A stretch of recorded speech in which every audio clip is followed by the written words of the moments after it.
Hi, this is Chris from Untangled Pearls again, and I have Suzanne behind the camera like always. Hello! Okay, today is our last video tutorial for the Moonwake Cowl Knit Along.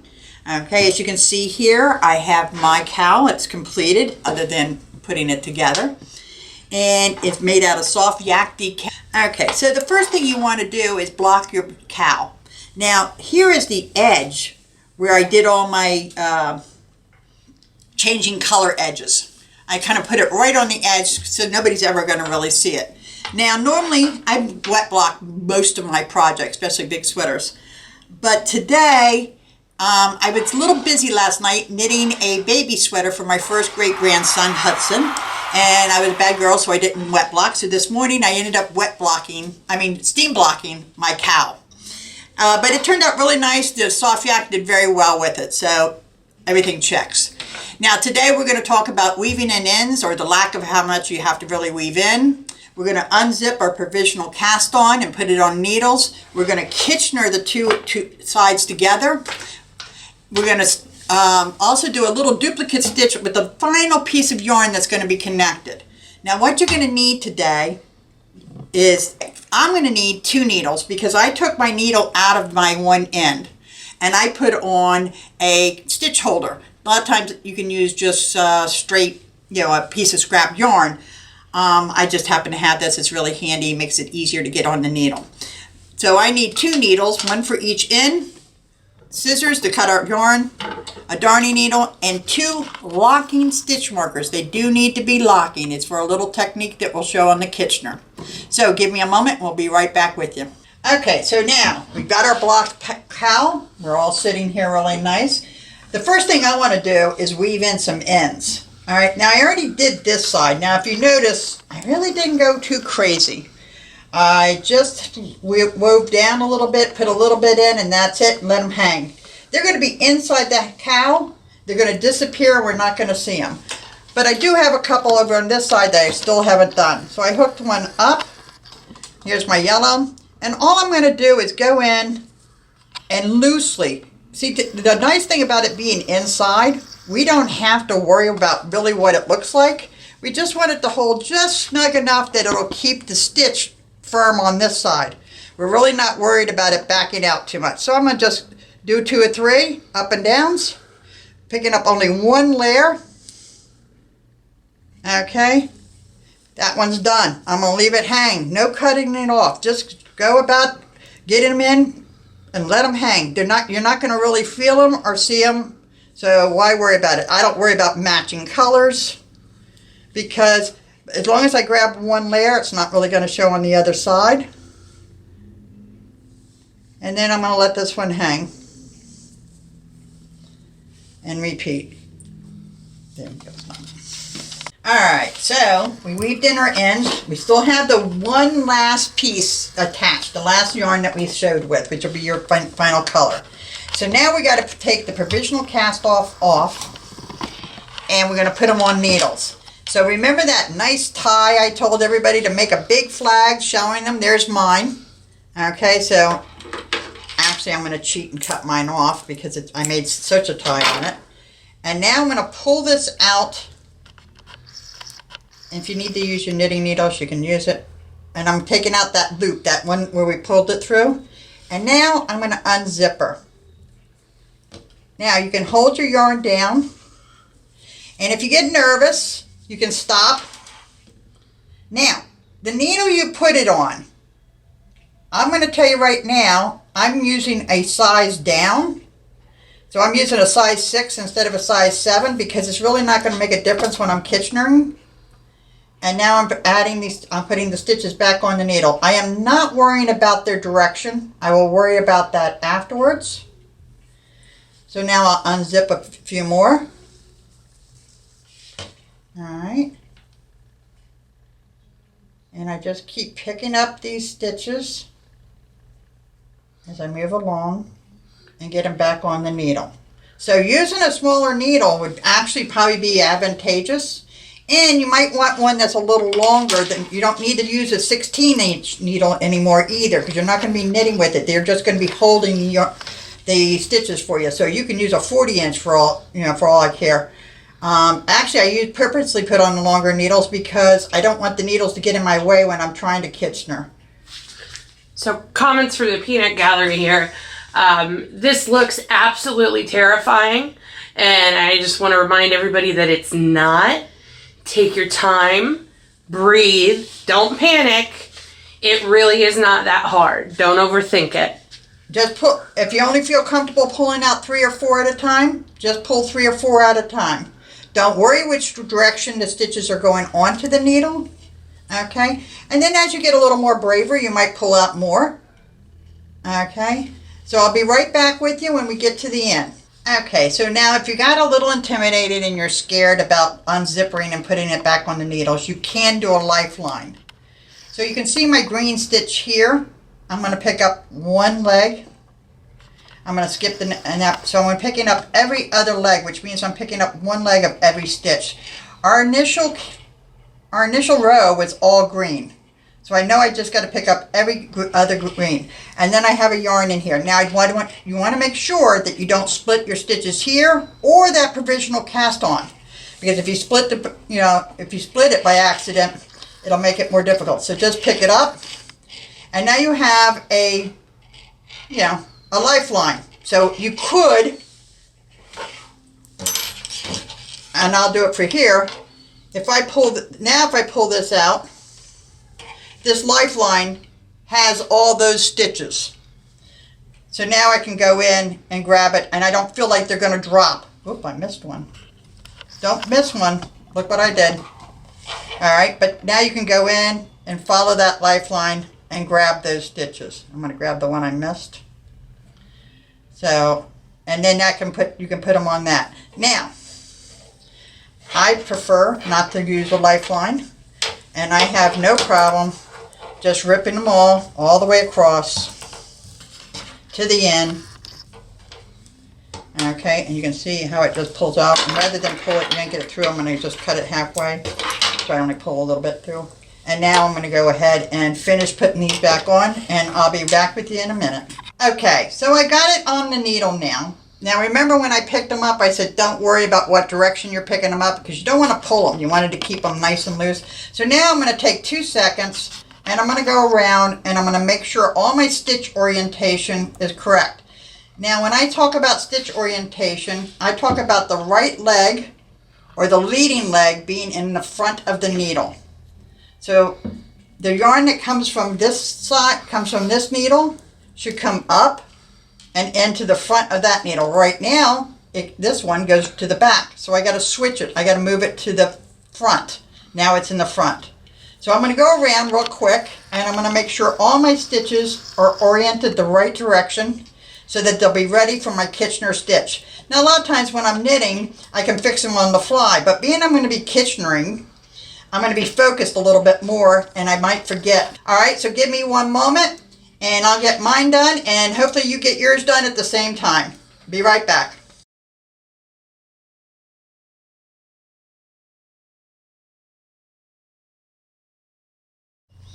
Okay, so we switched the direction so that when we turn this and put the twist in, now they're both going to be the same direction. Now, we're going to be knitting this as a tube. So these two are going to be Kitchener together or grafted together, and these two. So we're going to start and we're going to pick up the first needle, let the second and the third needle drop, and then we're going to have the fourth needle.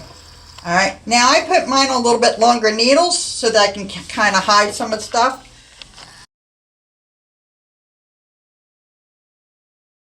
First thing you want to do is have some locking stitch markers, and I will say I think thicker is a little bit better in this instance. All right, and we're going to mark this first stitch on this needle and the first stitch over here. All right, we're going to use those later on because we need to know how we're knitting. Okay, so now on a Kitchener stitch, usually you have a setup row. In this case, we're not going to use the setup row. Okay, their setup stitch. We're going to go directly to, this is your knit side of your fabric. So I am going to knit this stitch off.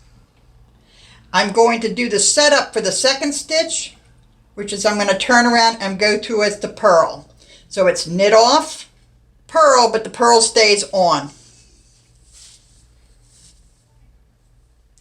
Now I'm going to go back to the back stitch. I see the purl side of my work, or the wrong side of the work. So I'm going to purl this first stitch off and set up the second stitch with a knit.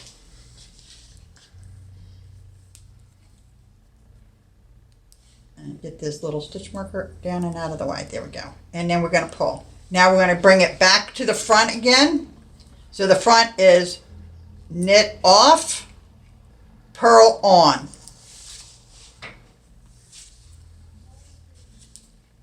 Back is purl off, knit on. Now you can see right here we're creating a little bit of a stitch. Now I like to do my motion in one time. Some people will go knit off, they'll pull the yarn, make sure it's over the needle, and then they'll purl and leave it, and then leave that one on. For me, it's twofold. It's a waste of motion, all right?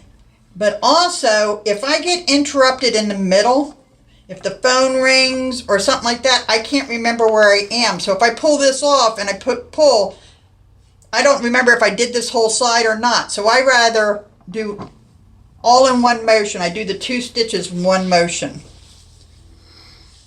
So I'm going to front, knit off, purl, and it stays on. So you're actually going through each stitch 2 times. Back stitch, purl off, next stitch, knit on.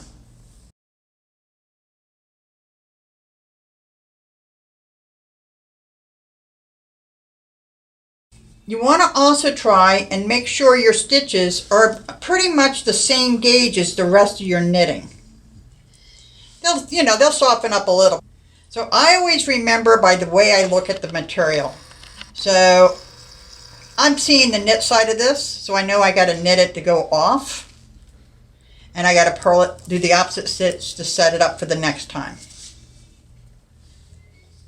Then when I look at this side, I see the back side, so I see the purl side, so I purl off, and I do the opposite stitch, the knit, to leave it on and do the setup.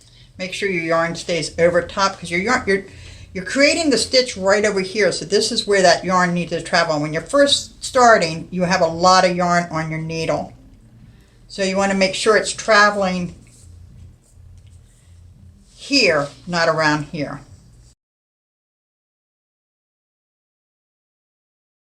So now we're just about at the end, and this is going to be where we're going to show what those stitch markers were used for.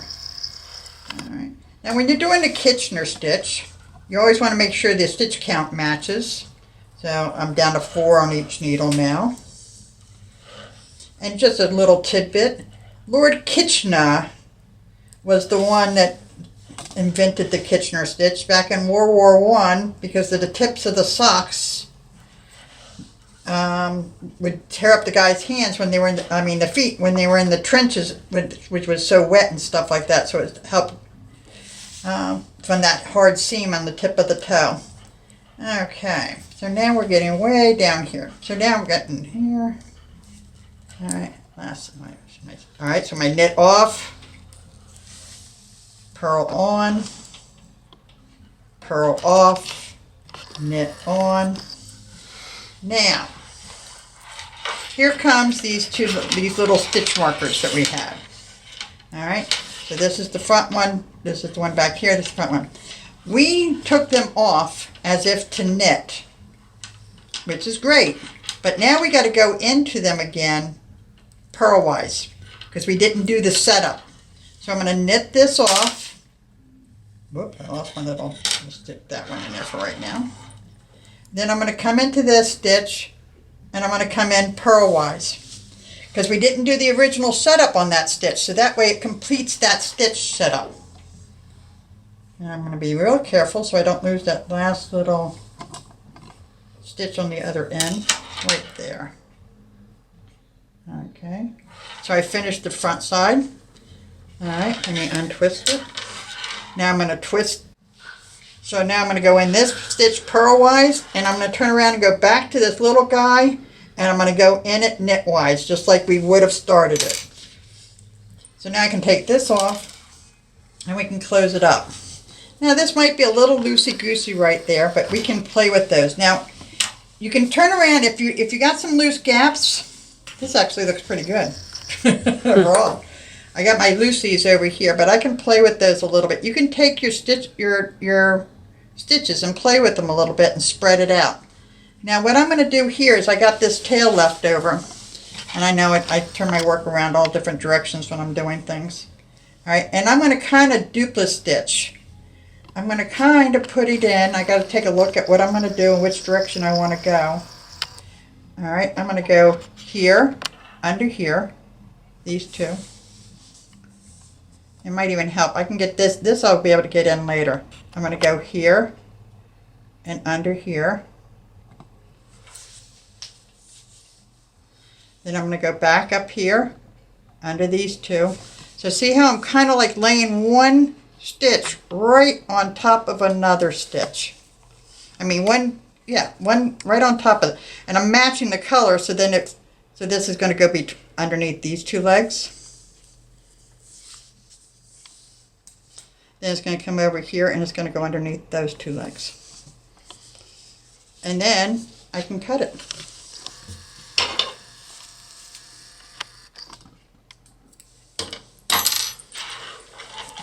And now our cowl is complete. So I hope you have enjoyed this knit along. Professionals we are not, but we are here for you, and we enjoy and miss each one of you. And we're hoping when this all is done, see, we're slowly working it in. And when this all is done, we can all have a big party together. So keep watching. We're going to have some more. Peggy's got her blanket knit along. I think we got some more things planned. So keep going, guys. We miss you, and thank you for joining us. Bye.